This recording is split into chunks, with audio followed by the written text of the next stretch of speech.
Sudah bukan rahasia lagi kalau Sintayong tertarik kepada dua pemain berdarah Belanda Indonesia, yakni Jairo Ridewolk dan juga Tristan Khoeye. Dalam wawancara dengan Yusa Nugraha medio Agustus 2024, Tristan Khoeye mengaku sudah dihubungi oleh PSSI. Sementara untuk Jairo Ridewolk disebut Football International sudah positif untuk bergabung dengan timnas Indonesia. Lantas kenapa proses naturalisasi keduanya belum dimulai oleh PSSI? Ya, disinyalir proses naturalisasi tertunda karena keduanya mengalami cedera. Sejak Agustus 2024 atau di awal musim ini, Tristan Khoeye yang dipinjamkan oleh Ajax Amsterdam ke PSV Zwolle mengalami cedera lutut. Biasanya pemain yang mengalami cedera lutut membutuhkan waktu 9-12 bulan untuk pulih. Namun kabar baik menimpa timnas Indonesia. Di akun Instagramnya, PSV Zwolle men-share momen Tristan Khoeye sudah kembali berlatih bersama sang tim. Pemain yang dapat mentas sebagai fullback kanan, kiri dan juga bek tengah ini fokus berlatih penguatan, tepatnya di bagian lutut. Begitu juga dengan Jairo Ridewolk yang sudah kembali berlatih bersama sang klub yakni Royal Antwerp FC. Jika Jairo Ridewolk dan juga Tristan Khoeye telah kembali kondisi fisik yang oke, bukan tak mungkin PSSI memulai proses naturalisasi keduanya. Lalu, apakah proses naturalisasi Tristan Khoeye dan juga Jairo Ridewolk akan dibarengi dengan winger FC Utrecht oleh Rumeni? Kita tunggu saja. 4 nama muncul sebagai kandidat untuk mengisi posisi manajer yang saat ini kosong setelah ditinggalkan oleh Hussein Al-Sadiq. Sebelumnya, Federasi Sepak Bola Arab Saudi atau SAF mengumumkan pengunduran diri dari Hussein Al-Sadiq sebagai manajer tim nasional Arab Saudi. Media Al-Awsat melaporkan bahwa Federasi Sepak Bola Arab Saudi atau SAF berburu kandidat manajer baru. SAF membidik 4 nama sebagai manajer baru. Kandidat utama yang dipertimbangkan adalah Osama Hausawi, Saleh Al-Dawud, Abdul Rahman Al-Kahtani, dan juga Naif Al-Qadi. Imade Tito Wiratama menjadi salah satu dari 33 pemain yang dipanggil oleh Sintayong untuk menghadapi Asian Cup 2024. Pemain berusia 21 tahun tersebut bahkan mengaku menambah latihan sendiri agar bisa mendapatkan kepercayaan dari Sintayong di Piala AFF nanti. Hal ini karena ia tak sabar ingin bisa bertanding melawan tim-tim kuat di Asia Tenggara. Sebagai pemain muda, Made Tito Wiratama mengaku penasaran dengan tim-tim Asia Tenggara tentunya seperti Vietnam hingga Thailand. Saya penasaran karena ini juga pertama kalinya mungkin saya bisa lolos, ujar Made Tito. Saya juga penasaran dengan cara menghadapi mereka. Lanjutnya, mayoritas pemain timnas Indonesia berada di bawah usia 22 tahun. Selain itu, para pemain timnas Indonesia juga banyak berstatus sebagai debutan. Meskipun begitu, tim asuhan Sintayong tetap dianggap sebagai pesaing yang tangguh untuk memperebutkan gelar juara. Pendapat tersebut disampaikan oleh media asal Vietnam Soha. Soha menyebutkan bahwa timnas Indonesia masih banyak diperkuat oleh pemain yang sangat berpengalaman meski masih muda. Soha menyebut bahwa label tim muda untuk timnas Indonesia hanya berlaku di atas kertas saja. Timnas Indonesia masih banyak diperkuat juga oleh para pemain abroad. Total ada 7 nama yang saat ini tampil di luar negeri. Salah satunya adalah Marcelino Ferdinand. Soha mewaspadai sosok Marcelino Ferdinand yang jadi bintang kemenangan skuad Garuda di ajang kualifikasi Piala Dunia 2026. Di lini serang, Soha menyebutkan timnas Indonesia tetap menyimpan potensi membahayakan pertahanan lawan. Pasalnya, Sintayong tetap memanggil Raval Strike selaku striker utama timnas Indonesia saat ini. Pemain muda andalan Dewa United Alfrianto Nico senang dan juga sangat bersyukur karena kembali dipanggil untuk memperkuat timnas Indonesia. Ia pun berjanji akan bekerja keras selama pemusatan latihan atau TC pada 28 November sampai 5 Desember 2024 mendatang. Tentunya agar masuk ke dalam skuad yang akan dibawa ke turnamen Piala ASEAN Mitsubishi Electric Cup 2024. Alfrianto Nico mengatakan sangat antusias dapat kembali ke timnas Indonesia. Dia pun senang pelatih Sintayong memberikan kesempatan buatnya unjuk kualitas dalam TC nanti.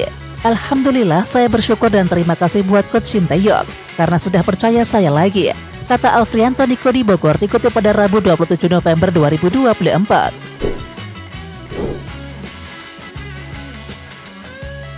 Pemain Oxford United Marcelino Ferdinand dipantau legenda Manchester United Rio Ferdinand. Pesepak bola legenda yang diketahui aktif bermain media sosial ini terpantau menfollow akun Instagram Marcelino Ferdinand @marcelinoferdinand10.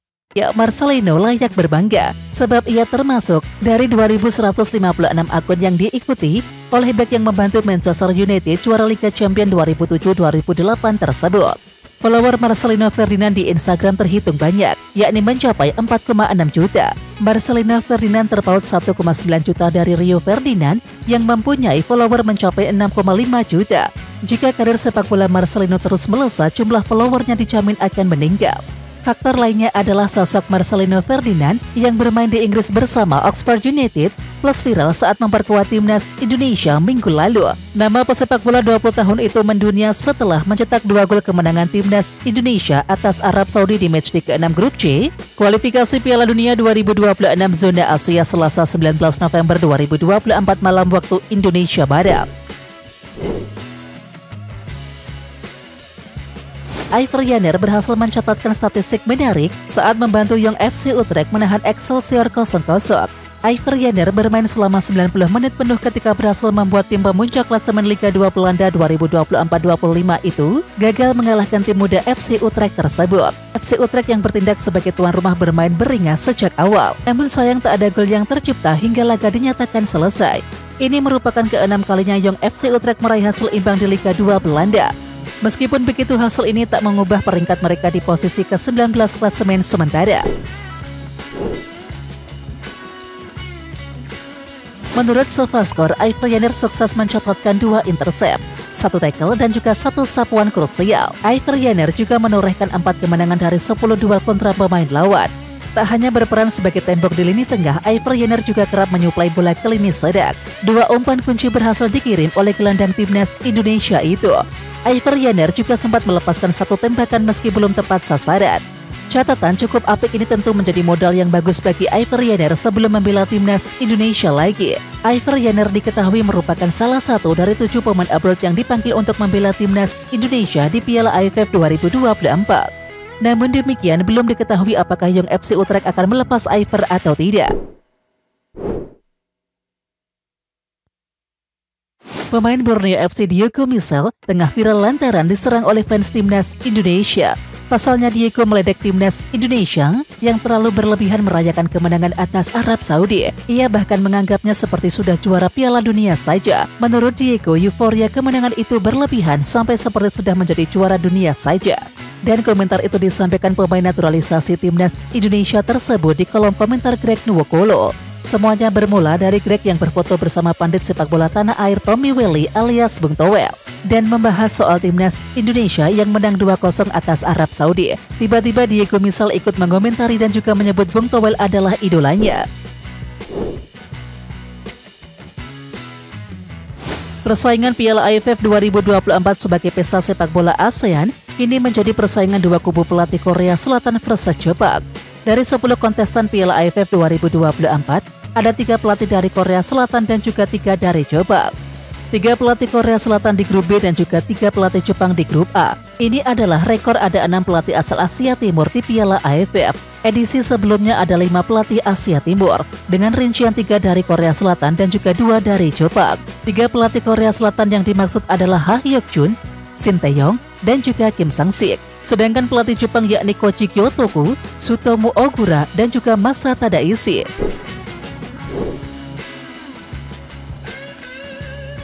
Kiper FC Bekasi City FC Cahya Supriyadi mendapatkan hukuman larangan bermain karena pelanggarannya saat melawan PSPS Pekanbaru di Liga 2 2024-25 di Stadion Purnawarman pada 15 November 2024. Komite Disiplin PSSI menilai bahwa Cahya Supriyadi melakukan pelanggaran serius dengan bertindak kasar menggunakan tubuhnya secara berlebihan yang membahayakan pemain lawan serta mendapatkan kartu merah langsung.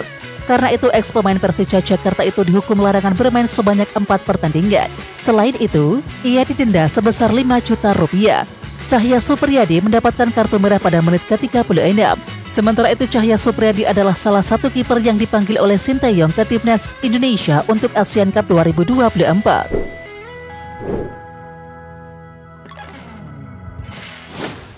Masyarakat Malaysia dengan akun @habibkun4 kepanasan setelah timnas putri Indonesia menang 1-0 atas Malaysia di matchday kedua grup B Piala AFF Wanita 2024 yang dilangsungkan di New Laos National Stadium Selasa 26 November 2024 malam.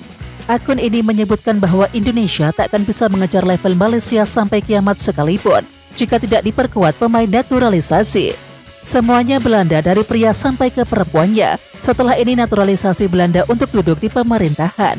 Siapa tahu bisa lebih maju dari Malaysia. Sebab pribumi kalau mau bersaing dengan Malaysia tak akan bisa sampai kiamat sekalipun. Tulis akun tersebut. Alhasil unggahan yang ditulis di kolom komentar @theasianball mendapatkan respon dari netizen Indonesia. Netizen tanah air ramai-ramai melepaskan sindiran kepada akun tersebut. Kebiasaan kalau kalah bola merayap kemana-mana. Bahas bola kok sampai pemerintah juga. Kalah ya kalah aja, tulis akun X @tisblasi. Kecintaan pelatih timnas putri Indonesia Satoru Mochizuki terhadap tim terlihat saat pelatih asal Jepang itu ikut menyanyikan lagu kebangsaan Indonesia Raya saat melawan Malaysia di Piala AFF Putri 2024 Selasa 26 November. Timnas putri Indonesia sukses mengalahkan Malaysia 1-0 pada laga kedua grup B Piala AFF Putri 2024 di Stadion New Laos National Stadium, Vientiane. Gol tunggal kemenangan dicetak oleh Claudia Suneman pada menit ke-79. Momen menarik lainnya juga terlihat di laga Timnas Putri Indonesia versus Malaysia. Dalam video highlight laga Indonesia versus Malaysia, Satoru terlihat dengan semangat menyanyikan lagu Indonesia Raya. Asnawi Mangkualam cukup optimistis timnas Indonesia menembus putaran final Piala Dunia 2026. Peluang memang kini cukup terbuka. Kepada media Thailand, Asnawi mengungkapkan timnas Indonesia memiliki ambisi untuk meroket ke peringkat 100 besar ranking FIFA. Selain itu, yang tak kalah penting adalah ambil bagian di Piala Dunia 2026. Tujuan kami bisa melesat ranking 100 FIFA. Itu yang kami inginkan. Buka Asnawi, sumber kanal YouTube Thairat, Rabu 27 November 2024. Kami ingin melaju ke Piala Dunia 2026. Kita bisa masuk dan kita coba untuk lolos karena kita punya jalan yang bagus, ungkap pemain Port FC itu. Asnawi Mangkualam cukup percaya diri bisa mengalahkan Vietnam. Pemain asal Port FC itu melanjutkan, mental pemain menjadi alasan dia cukup percaya diri saat melawan Vietnam. Setelah mendapatkan didikan keras dari Sintayong, semua pemain siap memberikan segalanya di tim. Media asal Vietnam Soha ikut memberikan komentar terkait pernyataan Asnawi Mangkualam tersebut. Mereka menilai bahwa timnas Indonesia tampil kurang apik saat berlaga di Asian Cup. Selain itu, kekalahan skuad Garuda dalam beberapa pertemuan cukup telak yang membuat Vietnam lebih superior. Selain itu, mereka juga meragukan penampilan skuad Garuda di Asian Cup 2024. Pasalnya, Sintayong membuat tim baru dan juga banyak diisi oleh pemain muda, bahkan beberapa nama belum memiliki caps di timnas. Mereka menilai bahwa meraih gelar juara akan semakin sulit dengan kondisi tersebut.